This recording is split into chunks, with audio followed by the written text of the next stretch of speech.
అయినటువంటి హృదయము కేవలము ప్రేత భూమియే. In fact, the heart bereft of love is a barren land.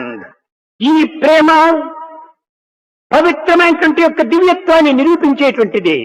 It is the love that proves and demonstrates the sacred divinity. సర్వత్రా నిండి ఉన్నటువంటిది ప్రేమ ఒక్కటియే. It is this love which is pervasive all ఈ over. ప్రేమనే ప్రతి మానవుని కూడా ఏకత్వంగా నిరూపింపజేస్తున్నది. It is this love that unifies mankind.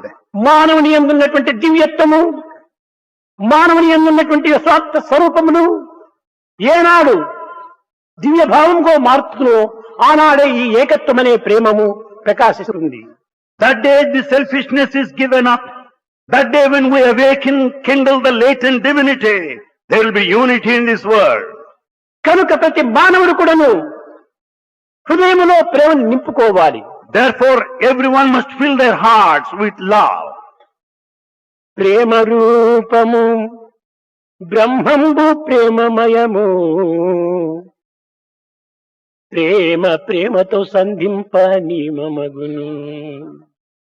God is love. Love is God. There should be connection, love to love only.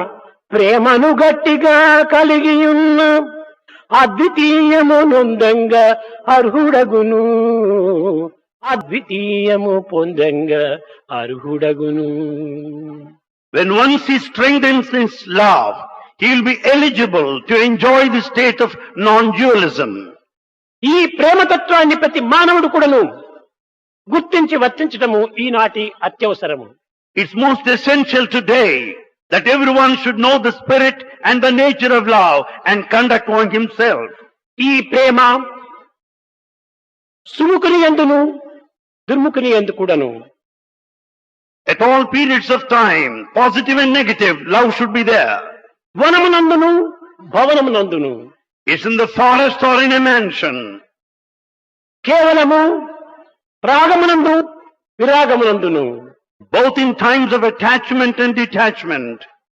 బాట యందును మాట యందును, Both in our behavior, conduct and in our word. మది యందును గది యందును, In the mind and also in our dwelling place. రాగమునందును విరాగమునందును, Both in times of bondage and liberation. సర్వత్రా వ్యాపించినటువంటిది ప్రేమ ఒక్కటియే. It's the love that is pervasive everywhere. ఈ సత్యాన్ని ప్రతి మానవుడు కూడా గుర్తించుకోలేకపోతున్నాడు. This truth is not recognized by everyone. కనుకనే ఈనాడు మనము పెంచుకోవలసినటువంటిది ఈ జగత్తులో చెలరేగినటువంటి యొక్క దుర్మార్గమును దూరము గావించడానికి ప్రేమ ఒక్కటియే ప్రధానమైన అస్త్రం. In order to drive out the wicked mindedness and the wicked activity, it is only this weapon of love which will be the solution to the present day problems. ఇట్టి పవిత్రమైనటువంటి ప్రేమను మనం పొందే నిమిత్తమై మనం సరి అయినటువంటి యొక్క మార్గాన్ని అనుసరించలేకపోతున్నాం. In order to experience this divine love, we are not proceeding along the right path. ప్రేమనే దీనికి విత్తనము, Love is the seed, ప్రేమనే దీనికి అంశములు, and is the love that ప్రేమనే branches దీనికి ప్రసాంగములు, and it is only this love that branches off ప్రేమనే repeatedly. దీని పుష్పములు, Love is the flower, ప్రేమనే దీని ఫలం కూడాను. and it's the very love that is the fruit. ప్రేమ ఫల నిమిత్తమై, ప్రేమ ఫలం నిమిత్తమై ఈ ప్రేమనే మనం అనుభవించాలి.